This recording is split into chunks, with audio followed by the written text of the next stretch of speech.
பாட்டாளி மக்கள் கட்சியின் 19வது நிழல் வேளாண் நிதிநிலை அறிக்கை இன்று வெளியிடப்பட்டிருக்கிறது.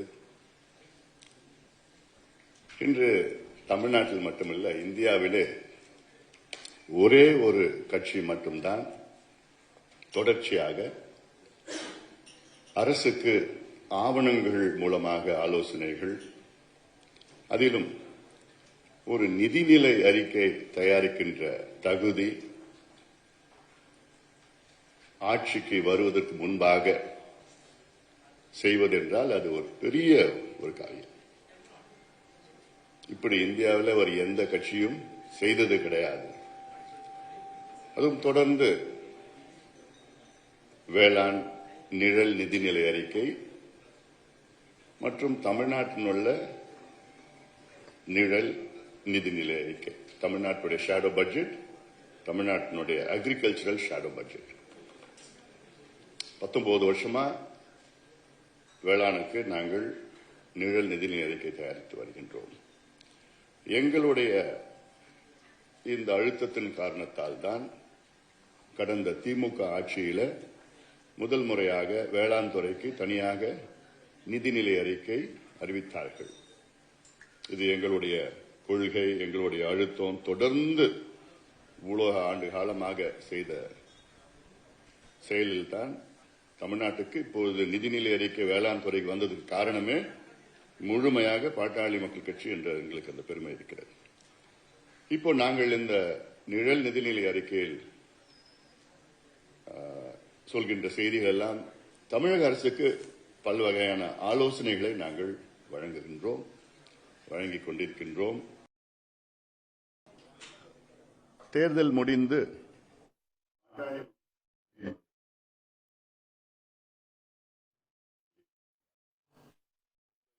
தோய்வில்லாமல், இன்னும் சொல்ல போனால் களத்திலே ஆக்கப்பூர்வமான ஒரு கட்சியாக, எதிர்கட்சியாக ஆக்கப்பூர்வமாக திட்டங்கள், செயல் திட்டங்கள் எல்லாம் சொல்லி வருகின்றோம், மக்களுக்கு எடுத்துச் செல்கின்றோம். நேற்று கூட பள்ளிக்கரணை சதுப்பு நிலத்தை பாதுகாக்க வேண்டும் என்ற ஒரு கையெழுத்து இயக்கத்தை பசுமை தாய் வாயிலாக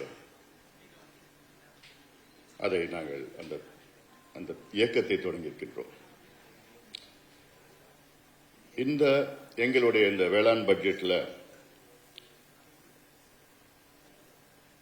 மொத்தம் நிதி ஒதுக்கீடு இந்த ஆண்டிற்கு 2026-27 ஆண்டிற்கு மொத்தம் வேளாண் துறைக்கு 93,000 கோடி ரூபாய் மதிப்பு கொண்டதாக இருக்கும். இதில் 68,000 கோடி வேளாண் துறை மூலம் செலவிடப்படும். இது தவிர பாசன திட்டங்களுக்காக நீர்வளத்துறை மூலம் 25,000 கோடி செலவிடப்படும். மொத்தம் பட்ஜெட் 93,000 crores. அதில் 25 இரிகேஷன், 68,000 crores அக்ரிகல்ச்சர்.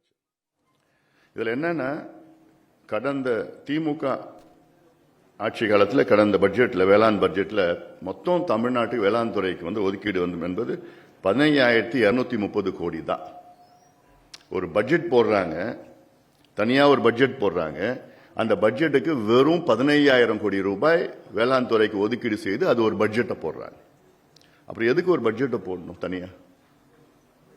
அதாவது வேளாண் துறைக்கு எப்படி பட்ஜெட் இருக்கணும்னா, மொத்தம் பட்ஜெட்ல 25%, 25 விழுக்காடு மொத்தம் பட்ஜெட்ல இருக்கணும், நிதிநிலை அறிக்கையில் இருக்கணும். எங்களுடைய உத்தேச நிதிநிலை அறிக்கை இந்த ஆண்டு 6 லட்சம் கோடி உத்தேச. அதுல கிட்டத்தட்ட 25 விழுக்காடு என்பதால் அது 1.5 லட்சம் கோடி வேளாண் துறைக்கு, அதை சார்ந்த துறைகள் எல்லாம் ஒதுக்கீடு செய்யணும். அதுக்கு எப்படி வரணும்னு சொல்றேன் நான். இதுல வேளாண் துறைக்கான நிதி ஒதுக்கீட்டில் 13,000 கோடி உழவர்கள் இடுபொருள் மானியத்திற்கு செலவிடப்படும். வேளாண் கட்டமைப்பு, வேளாண் கல்வி மற்றும் ஆராய்ச்சி கட்டமைப்புகளை மேம்படுத்தும் திட்டங்களுக்கு 25,000 கோடி செலவிடப்படும். பயிர் காப்பீடு உள்ளிட்ட பிற திட்டங்களுக்கு 30,000 கோடி செலவிடப்படும். இதுதான் பிரேக்கப் இல்லை வேளாண் துறைக்கு. இதில் மொத்தம் பார்த்தீங்கன்னா, நான் சொன்னது 6 லட்சம் கோடியில் 1.5 lakh crores, 1.5 லட்சம் கோடி வேளாண் துறைக்கும் அதை சார்ந்த துறைக்கும் பார்த்தீங்கன்னா நடப்பாண்டில் நிதிநிலை அறிக்கையில் 6 லட்சம் கோடியில் 1.5. வேளாண்மை நீர்வளத்திற்கு மட்டும் 93,000 கோடி ஒதுக்கீடு செய்யப்பட்டுள்ள நிலையில் வேளாண்மை சார்ந்த கால்நடைத்துறை, பால்வளத்துறை, மீன் வளத்துறை, கூட்டுறவு துறை, உணவுத்துறை, ஊரக வளர்ச்சித்துறை ஆகியவற்றில் வேளாண்மை சார்ந்த பணிகளை மேற்கொள்வதற்காக மட்டும் 57,000 கோடி ஒதுக்கீடு செய்யப்பட்டுள்ளது. இது அந்த மொத்தத்தையும் சேர்த்து மொத்தமாக 1.5 lakh crores. இதில் என்னன்னா குறுவை சாகுபடிக்காக இப்போ உங்களுக்கு தெரியும், மேட்டூர் அணை வந்து ஜூன் 12ஆம் தேதி திறக்க முடியல, இன்னைக்கு வரைக்கும் திறக்கல. இன்னைக்கு ஜூலை 20, இன்னைக்கு வரைக்கும் திறக்க முடியல. இது குறுவை சாகுபடி கடந்த மாதம் செஞ்சிருக்கணும், அது செய்யல. கொஞ்சம் தான். கடந்த ஆண்டு 6 லட்சம் ஏக்கர், இன்னைக்கு இந்த வருஷம் 2 லட்சம் ஏக்கர் கூட போகாது. அடுத்த மாசத்துல பாத்தீங்கன்னா சம்பா தயார் நிலையில் இருப்பாங்க, தயார்படுத்திட்டு இருப்பாங்க சாகுபடிக்கு. ஆனால் இப்போ குறுவை சாகுபடிக்கு செலவு கருத்தில் கொண்டு ஏக்கருக்கு 5,000 சிறப்பு மானியம் வழங்கப்படும். குறுவை சாகுபடிக்கு ஒரு ஏக்கருக்கு. நிலத்தடி நீர் ஆதாரம் இல்லாத பகுதிகளில் குறுவை சாகுபடி மேற்கொள்ளப்படாததால் ஏற்படும் இழப்பை கருத்தில் கொண்டு உழவர்களுக்கு ஏக்கருக்கு 10,000 ரூபாய் வழங்கப்படும். அதாவது அதில் வந்து நீர் வராத பகுதியில் உழவர்களுக்கு ஏக்கருக்கு 12,000 இடுபொருள் மானியம் வழங்கப்படும். அதிகபட்சமாக 3 ஏக்கருக்கு 36,000 வழங்கப்படும். இது எல்லா பட்ஜெட்டிலும் நாங்கள் சொல்லிட்டு தான் வரோம். 12,000 ரூபாய் ஒவ்வொரு உழவருக்கும் கொடுக்கணும். ஒரு ஏக்கருக்கு 3 ஏக்கருக்கு வந்து 36,000. இது இல்லாமல் மத்திய அரசு கொடுக்குற 6,000 சேர்த்தா 42,000 ரூபாய் வரும்.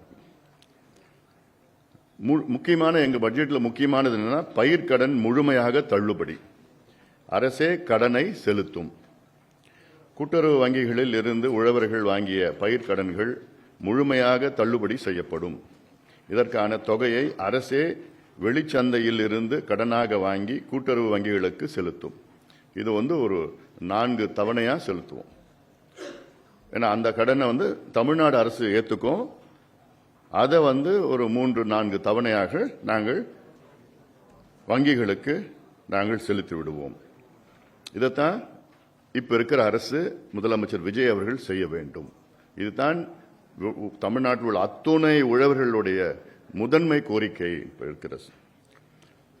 அது இல்லாமல் பொதுத்துறை வங்கிகளில் சிறு மற்றும் குறு விவசாயிகள் வாங்கிய பயிர்க்கடன்களில் 1 லட்சம் வரையிலான தொகையை அரசே ஏற்றுக்கொண்டு நேரடியாக செலுத்தும். இப்போ மகாராஷ்டிராவில் 55 லட்சம் உழவர்களுக்கு பயனுள்ளதாக 36,000 கோடி அதில் வந்து தள்ளுபடி பண்ணியிருக்காங்க. அங்கே வந்து கூட்டுறவு மட்டும் இல்லை, வங்கி கடன், தேசிய வங்கி கடன் எல்லாம் அதில் வாங்கின அத்தனை கடன்களும் பொது வங்கிகள் வாங்கின கடன். அதே போன்று இங்கே நாங்களும் வந்து பொதுத்துறை வங்கிகளில் வேற கடனில் 1 லட்சம் வரைக்கும் நாங்கள் அரசு கட்டோம். கூட்டுறவு வங்கிகளில் உழவர்கள் பெறும் குறுகிய கால கடன்களுக்கு 10 விழுக்காடு மானியம் வழங்கப்படும். 1 லட்சம் கடன் வாங்கினால் 90,000 திருப்பி செலுத்தினால் போதும். இதுக்கு பிறகு கூட்டுறவு வங்கிகள் பிறகு வாங்கிய கடன்களை